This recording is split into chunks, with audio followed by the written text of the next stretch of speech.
Hello दोस्तों, स्वागत है आपका आपके अपने YouTube channel one step fire education में।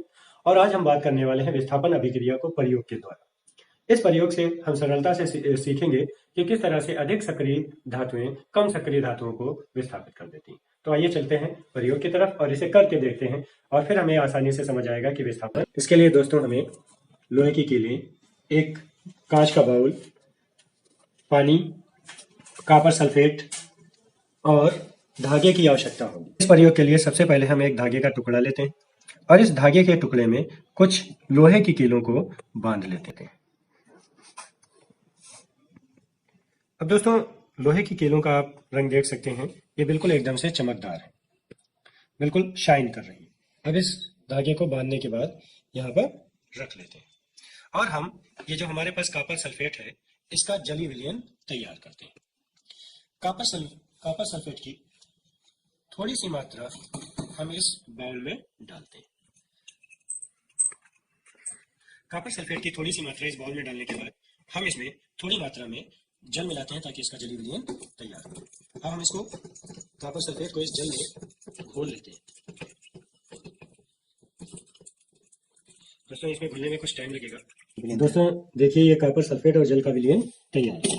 अब हम जो धागे से हमने जो कीलें बांध करके रखी हैं, इन कीलों का आप रंग देखिए, चमकदार है, बिल्कुल शाइन करता हुआ। अब इन कीलों को हम क्या करेंगे, धागे की सहायता से इस कॉपर सल्फेट के विलयन में डाल देंगे। विलयन में डालने के बाद हम इसे करीब 20 मिनट के लिए छोड़ देंगे। 20 मिनट के बाद आप देखेंगे इन कीलों के ऊपर जो लोहे की यानी कि आयरन की बनी हुई है, उनके ऊपर मोर्चा जैसा दिखाई देने लगेगा। इसके आगे की बात हम आपको 20 मिनट के बाद बताएंगे। हेलो दोस्तों, जैसा कि हमने 20 मिनट पहले इस प्रयोग को किया था, अब 20 मिनट के बाद हम इन कीलों को इसमें से निकाल करके देखते हैं। सबसे पहले हम उन कीलों को निकालते हैं जिन कीलों को हमने इस धागे में बांध करके देखा था। अगर आप इन कीलों को ध्यान से देखेंगे तो आप देखेंगे कि इनके ऊपर पूरी तरह से एक मूर्छे जैसा कलर लग चुका है। ऐसा क्यों हुआ? ऐसा इसलिए हुआ क्योंकि हमने विलयन लिया था कॉपर सल्फेट का और ये कीलें बनी थी आयरन यानी कि लोहे की। जैसा कि हमें पता है कि सक्रियता श्रेणी में आयरन कॉपर से ज्यादा एक्टिव है। इस वजह से जो कॉपर है उसको विस्थापित करते हुए, उसको कॉपर सल्फेट के विलयन से हटाते हुए आयरन की कुछ मात्रा उस विलयन में चली जाती है, जिसकी वजह से उस विलयन का नीला रंग भी धीरे धीरे कम होने लगता है। अगर हम इन कीलों को इसमें इसी तरह से डाल करके रख दें तो हम देखेंगे कि कुछ समय के बाद इस पूरे विलयन का नीला रंग उड़ जाएगा। इसमें हमने कुछ एक्स्ट्रा कीलें भी डाली थी, उनको भी आइए हम निकाल करके देखते हैं और उनमें ज्यादा स्पष्ट हमें दिखाई देगा। जैसे यहाँ पर ये कील, आप देखिए कि इसके ऊपर पूरी एक परत जम चुकी है। इस पूरी परत को अगर हम देखें तो इस पूरी परत के ऊपर हमें ये एक परत दिखाई देने लगेगी। तो इस तरह से हमने क्या सीखा दोस्तों?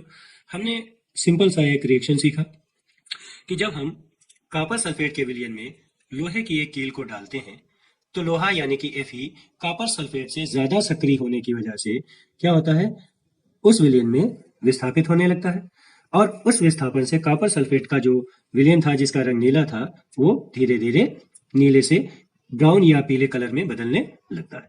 तो इस प्रयोग से हमने ये सीखा कि जो अधिक सक्रिय पदार्थ होंगे वो कम सक्रिय पदार्थों को विस्थापित कर देते हैं और इस क्रिया को ही हम विस्थापन अभिक्रिया कहते हैं।